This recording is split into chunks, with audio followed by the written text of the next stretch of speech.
Equilibrium of concurrent forces, संगामी बलों का संतुलन। तो संगामी बलों का संतुलन देखना है। यहाँ पे दो पार्ट है। एक तो पहला पार्ट है कि संगामी बल हमारे क्या होते हैं, और दूसरा संतुलन और इक्विलिब्रियम क्या होता है। ये टॉपिक हमको पहले जानना है। उसके बाद से हम लोग पहले देख लेंगे संगामी बल, और फिर संतुलन क्या होता है, इक्विलिब्रियम क्या होता है वो देखें। उसके बाद लामी परमे देखेंगे, और फिर इस पर कुछ क्वेश्चन देखेंगे। तो पहली चीज कि संगामी बल क्या होते हैं। जब किसी वस्तु पर कार्यरत सभी बल उसके एक ही बिंदु पर कार्यरत हो, तब उन्हें संगामी बल कहते हैं। यानी जब किसी वस्तु पर कार्यरत सभी बल उसके एक ही बिंदु पर कार्यरत हो, तब उन्हें संगामी बल कहते हैं। इंग्लिश में इसको कहेंगे the forces which are acting at the same point are called concurrent forces. तो इनको बोलेंगे। अब संतुलन क्या होता है, तो संतुलन देख लेते हैं हम लोग। तो संतुलन है कि कोई वस्तु संगामी बलों के प्रभाव में साम्यावस्था में कही जाती है यदि उसकी विरामावस्था या सरल रेखा में एक समान गति की अवस्था में कोई परिवर्तन न हो। कोई वस्तु संगामी बलों के प्रभाव में साम्यावस्था में कही जाती है यदि उसकी विरामावस्था या सरल रेखा में एक समान गति की अवस्था में कोई परिवर्तन न हो। अर्थात वस्तु को साम्यावस्था में रहने के लिए वस्तु पर कार्यरत सभी बलों का सदिश योग शून्य होना चाहिए।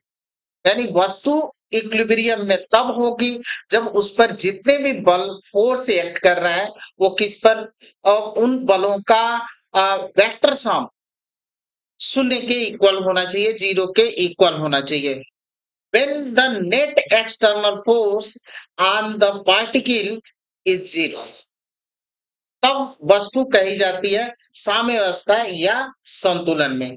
अगर फोर्सेज है हमारे पास, अब फॉर इक्विलिब्रियम, इक्विलिब्रियम के लिए नेट फोर्स हम लोगों ने देखा कि जब vector sum of all the forces equal to zero, यानी जितने भी फोर्स हैं उनका वेक्टर सम जीरो हो, तो हम लिख सकते हैं summation F net equal to zero.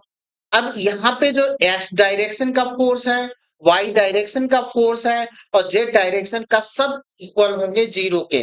तो यानी एक्स डायरेक्शन का फोर्स जो होगा एक्स एक्सिस पर, या एक्स डायरेक्शन के जितने भी all the forces of X direction equal to zero, Y direction के जो फोर्स होंगे वो इक्वल टू जीरो, और जेड डायरेक्शन के फोर्स होंगे वो इक्वल टू जीरो। यानी एक पॉइंट है और इस पॉइंट पर ये मान लेते हैं कि तीन फोर्स जो होते हैं एक्ट कर रहा है। हम इस बात को प्रूफ करने चल रहे हैं कि जो vector sum of the forces है वो इक्वल टू जीरो होता है। तो आप यहाँ पे मान लीजिए कि एक पॉइंट है और इस पॉइंट पर तीन फोर्स एक्ट कर रहे हैं। एक F1 है, दूसरा F2 है, और तीसरा फोर्स हमारा F3 है। अब क्या करें कि ये दो F1 और F2 है, इसको हम एक पैरेललोग्राम पूरा कर लेते हैं। तो पैरेललोग्राम बना लें और फिर इसका डायगोनल खींच लेते हैं। तो ये इसका डायगोनल है। अब हम एक इनके नाम दे देते हैं। वो पॉइंट है ये पॉइंट, और ये है बी पॉइंट, और ये है सी पॉइंट। अब इस ट्रायंगल में ओ ए सी ट्रायंगल में देखते हैं। तो जब हम लोगों ने वेक्टर को ऐड किया था, अगर याद हो आपको वेक्टर एडिशन का, तो हमारे पास दो वेक्टर हैं। एक वेक्टर ये है और दूसरा वेक्टर बी है। तो पहले हम क्या करते थे, वेक्टर ए को खींच लेते थे और फिर वेक्टर ए के हेड से वेक्टर बी के टेल को ऐड करते थे। ऐसे ऐड कर लिए, और ये हो गया वेक्टर ए और दूसरा हो गया वेक्टर बी। अब क्या करते थे, वेक्टर ए के टेल को वेक्टर बी के हेड से मिला देते थे।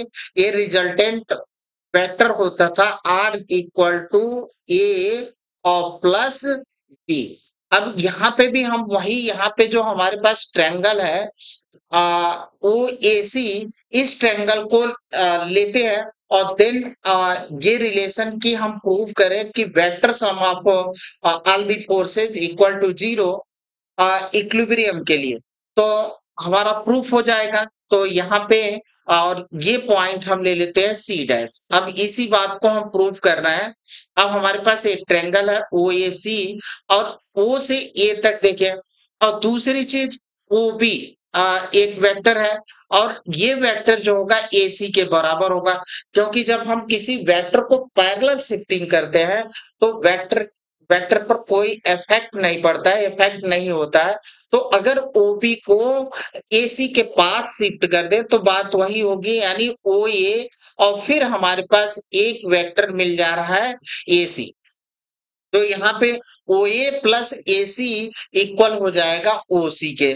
तो हम यहाँ पे लिख सकते हैं ओ A plus A C equal two O सी, और ओ सी अपोजिट है ओ सी डैश के।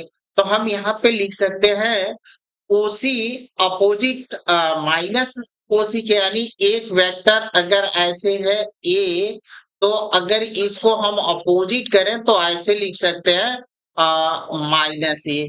तो यहाँ पे ओसी जो वेक्टर है वो माइनस ओसी डैश के बराबर होगा। तो इसके जगह पर ओसी की जगह पर हम इतना लिख सकते हैं, तो therefore O A plus A C equal to minus O C.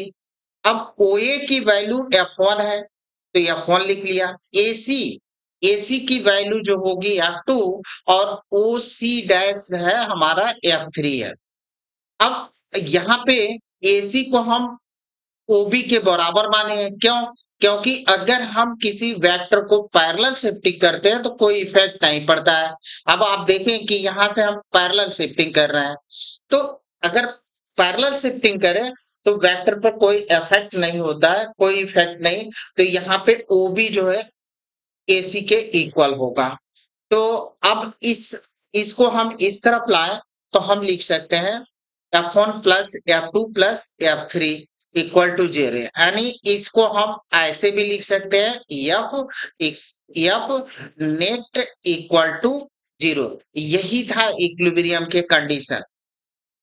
अब यहाँ पे अगर थ्री कंकरेंट फोर्सेस हैं तो उनको हम एक त्रिभुज के साइड के रूप में रिप्रेजेंट कर सकते हैं। तो ये देखें आप, हमारे पास थ्री फोर्सेस हैं, एक फोर्स F1 है, दूसरा F2 है और तीसरा हमारा F3 है।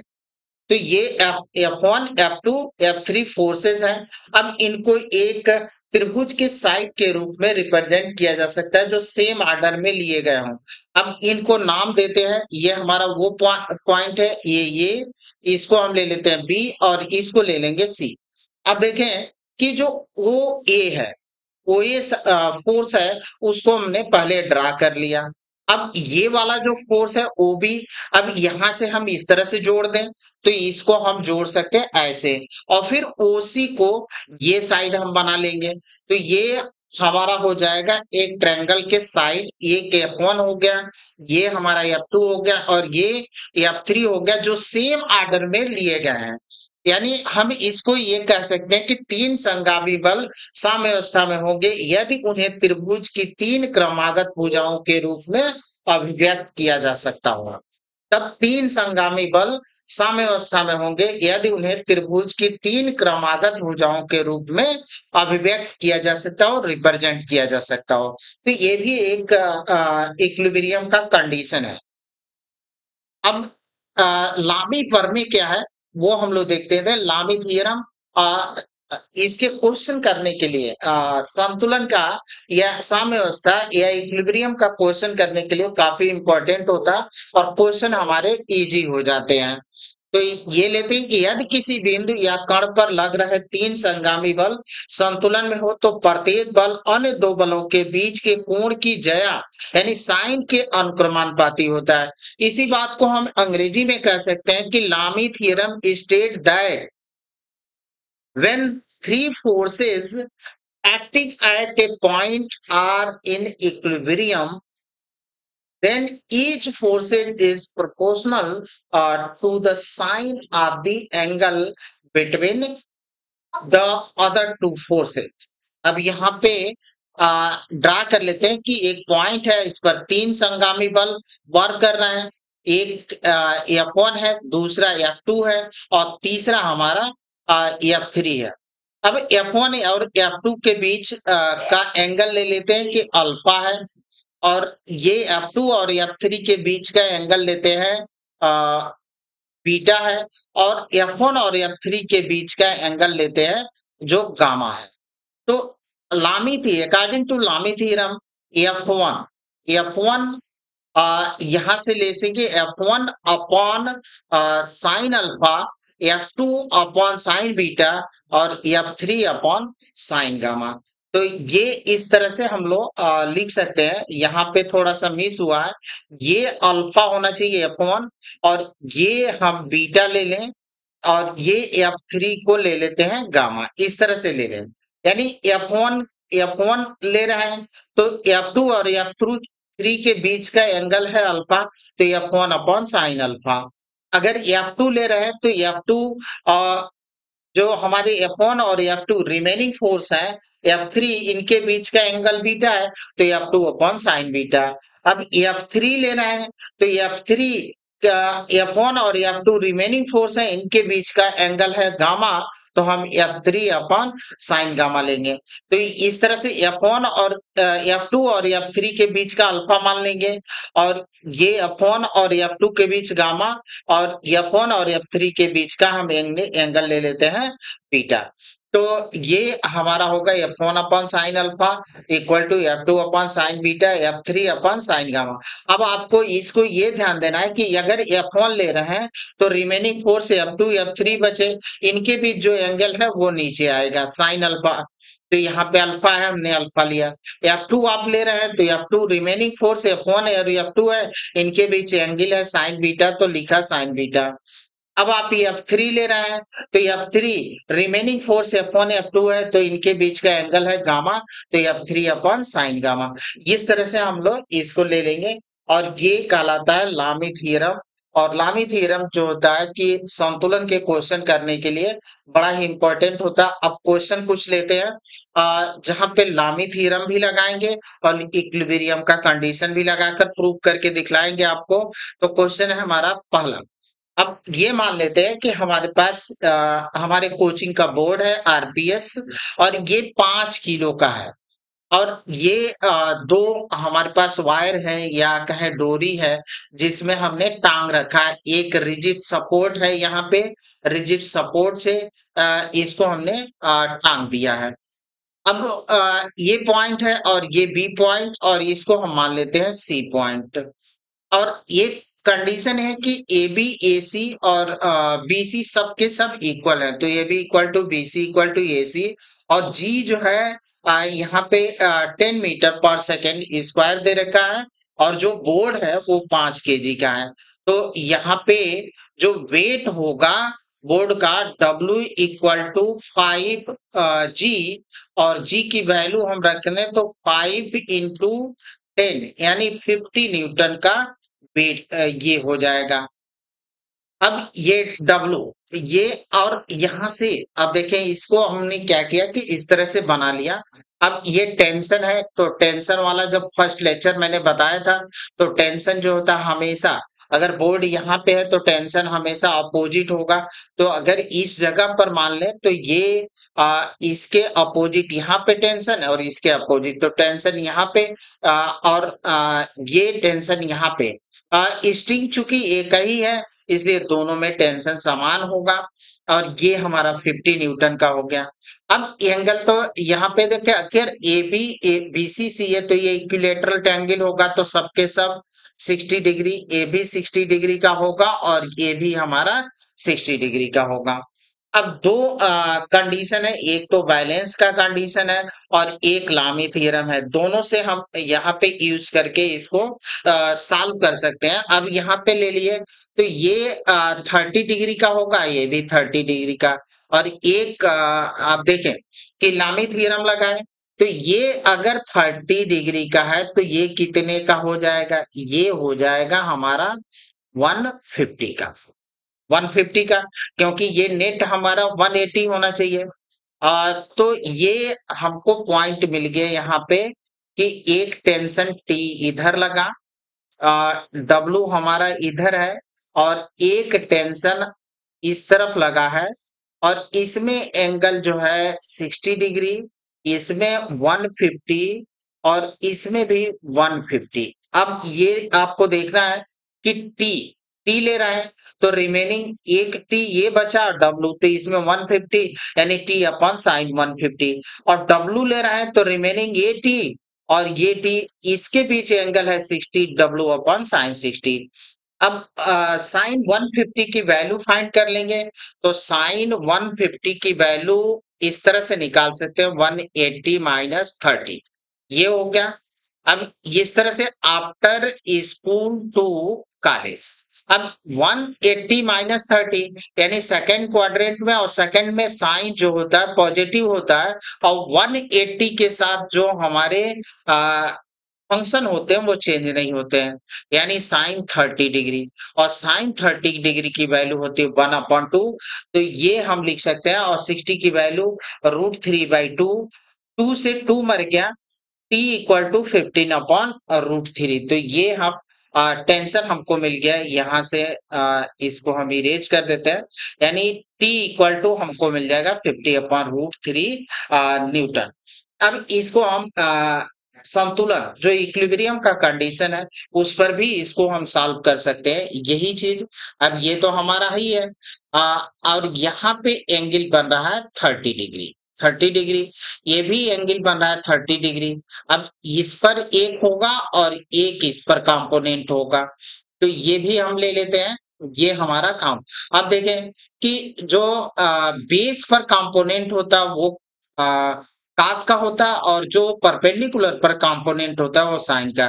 तो एंगल यहाँ पे है तो ये बेस हुआ और ये परपेंडिकुलर हुआ, तो यानी यहाँ पे टी साइन 30 डिग्री, यहाँ पे भी होगा टी साइन 30 डिग्री, और यहाँ पे इस तरफ का जो होगा वो टी कास 30 डिग्री, और इधर का होगा वो टी कास 30 डिग्री, यानी टी कास 30 डिग्री प्लस टी कास 30 डिग्री किसके बराबर हो जाएगा 50 के। तो हम लिख सकते हैं 2t cos 30 degree equal to 50 degree, और कास 30 की वैल्यू होती है √3/2, तो 2t √3/2, 2 से 2 कैंसिल, और ये √3 इस तरफ लाएंगे तो t इक्वल टू मिल जाएगा 50/√3 न्यूटन, ये रिजल्ट होगा।